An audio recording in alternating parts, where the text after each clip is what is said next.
What is Navratri? We've been hearing the chanting, we know it's 9 nights, we know it's worship of the goddess, but what is it? And so since this is the last night of it, tomorrow we will talk about Dashera. But for tonight, let's spend a few minutes talking about Navratri. What does it mean? Well, first of all, to me, what's so beautiful, coming from the West into India, is to actually have 9 days dedicated to worship of the Divine Feminine. To actually have a system in which that Divine Feminine is so important that 9 full days are dedicated to her worship. Navratri. We may perform puja. We may sit in front of a murti, an image of the Divine Feminine. We may chant prayers, we may say mantras, we may do all sorts of different rituals depending on our own religion, our own way of life. But for us, what does it mean? What does it mean for us for the rest of the year, for the rest of the days? Other than the days that we're performing this puja, that we're worshiping the Mother, what is it that we can actually take home? So I thought let's talk about this for a little bit tonight. The real take-home aspects, regardless of your religion, regardless of your culture, of these sacred 9 days of Navratri. Well, even though it's the Divine Mother, the sacred feminine, all 9 days, it's a different element of the Divine Feminine. There's 3 elements of the Divine Feminine, 3 aspects of the Mother Goddess we worship during these 9 days. The first is our goddess Saraswati, the goddess of wisdom. We have goddess Lakshmi, the goddess of prosperity.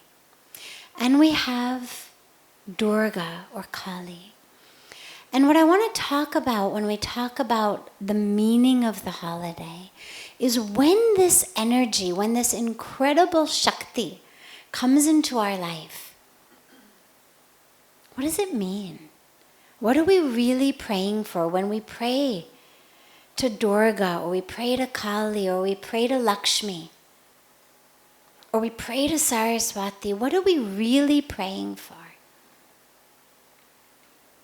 So let's look first at Saraswati. The first 3 days are actually dedicated to the more fierce elements of Durga or Kali, but I'm going to come to that at the end. Let's begin with Saraswati, the goddess of wisdom. And I begin here because without wisdom, we don't know where to go. There's a great saying that says, you can take a horse to water, but you cannot make it drink. And so if we don't have wisdom, if we don't have knowledge, if we don't have an understanding, we don't know where to go or what to do. I know this from my own life, having gotten what the West considers an excellent education. And those of us who have been overeducated, over-indoctrinated in so many of those ways, we tend to really start to think that we know something.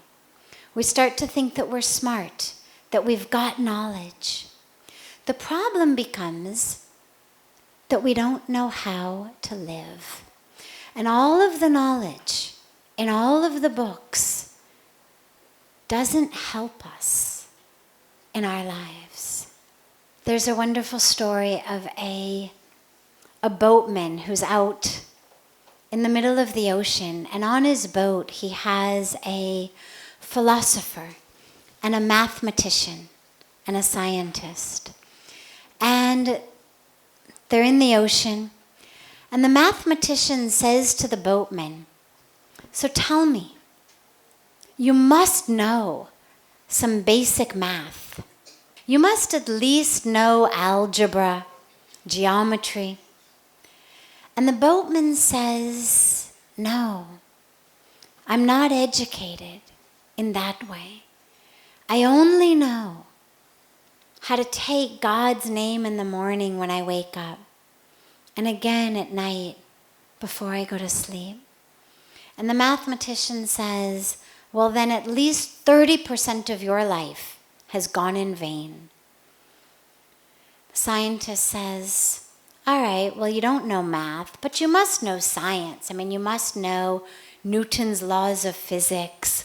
You must know some aspect of science." And the boatman closes his eyes. He says, "No, I'm not educated in that way. I only know how to give more than I receive. I only know how to see the divine in everyone." The scientist says, "Then at least 40% of your life has gone in vain." And lastly, the philosopher says, "Well, all right, maybe you're not a math and science guy, but you must know philosophy. You must know Plato, Aristotle, or Vedanta." And the boatman closes his eyes and he enters this beautiful meditative trance and says, "I'm not educated in that way."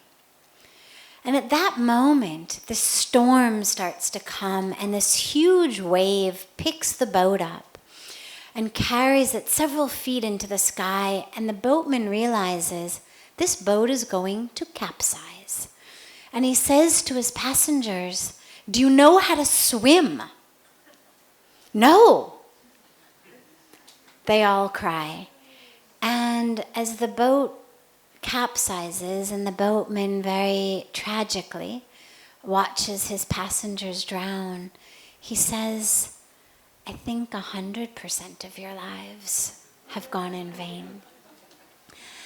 And I share this story when we're talking about Saraswati, the goddess of wisdom, at this time of Navratri, because wisdom is not that which we get in books. The math, the philosophy, the science, it's great stuff, it's important. We wouldn't have cures for diseases, we wouldn't be able to go out into outer space, we wouldn't be able to have air conditionings or fans or buildings or microphones if we didn't know science or math.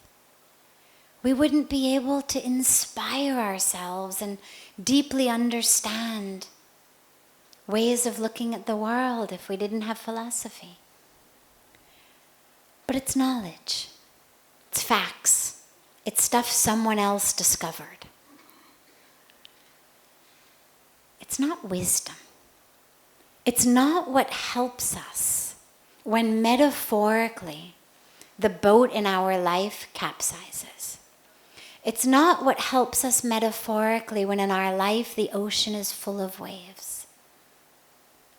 That wisdom, that knowing how to swim, is what Goddess Saraswati is about. And in order to know how to swim, how to live, we have to know who we are.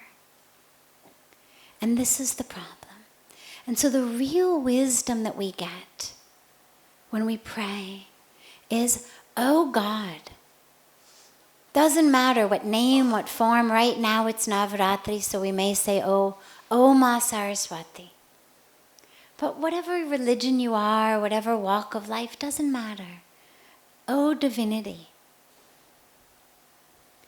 grant me the wisdom to know who I am. Puja Swamiji always says, donkeys don't have to go to college to become donkeys, and monkeys don't have to go to college to become monkeys. But us, despite having had the best education, accumulating so many degrees, we're miserable. We're alcoholics, we're drug addicts, we're violent. We're on our 5th marriage, we beat our children. We need a pill to fall asleep. We need an antidepressant to wake up. Real wisdom shows us who we are, which is love, it's consciousness, it's divinity, it's spirit. Choose your word, it doesn't matter, it's all the same, it's energy. Whatever word we use for it. The highest level, that's who we are. We also all have what we call individual dharma to play. We're not all put here to be a doctor, or to be an engineer, or to be a fireman, or to be a teacher. But the world needs all of it. We need some doctors and some engineers and some firemen and some teachers. But we have to know who we are before we can know what to do. One of the questions that comes up in this satsang all the time is, I don't know what path to take. And we always say, you don't know what path to take until you know who you are. Once you know who you are, you're going to know how to walk. So Goddess Saraswati brings us that wisdom of the self. But along with the knowledge of the self is knowledge of the other people in the world with whom I live. How other people are. So frequently we expect, we want that the people in the world, and the universe for that matter, nature for that matter, should behave exactly as we want them to. I say jump, you should say how high. But it doesn't happen like that. We give love, we give caring, we're generous, and we get back, in so many cases, violence, pain, animosity, criticism. We all experience this in our families, in our workplaces, at the grocery store, on the freeway.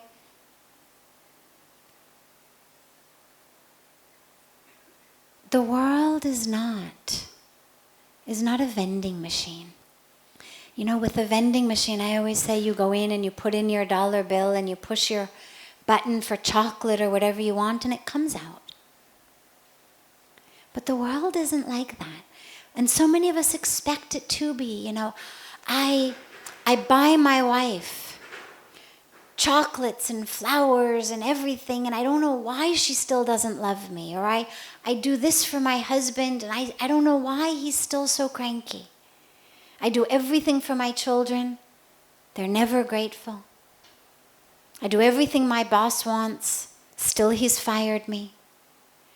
Because the world, it's not this vending machine. It's not as simple as I do what I need to do, which is put in my dollar, push the button, and if the machine is working, my chocolate's going to come out. But the rest of the world has its own karmic package, its own dharma. You can stand over a rose bush as long as you want, screaming at it to become a jasmine, singing songs of jasmine, chanting jasmine mantras, envisioning jasmine, meditating on jasmine, doing jasmine visualizations.